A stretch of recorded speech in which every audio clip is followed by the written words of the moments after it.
त्यामुळे ते विचारलं. मला माहित होतं 1183 माझ्या पहिल्या मुलीची जन्मतारीख आहे. सांगायचं तर पण खेळाचा नियम काय आहे, दोघांचं सारखं आलं पाहिजे ना. आता म्हणलं या बाईनं काय घोळ केला काय नाही, तारीख हुकली का साल हुकलं का महिना हुकला का काय म्हणले.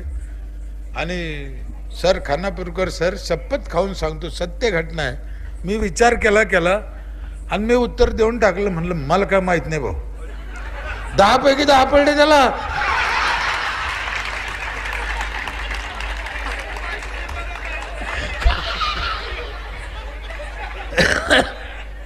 वास्तविक पाहता 1183 त्याचं उत्तर होतं, मला माहित होतं. पण मी सांगितलं कारण मला त्या खेळात जितायचं होतं, मला माझ्या जोडीदाराला घेऊन चालायचं होतं.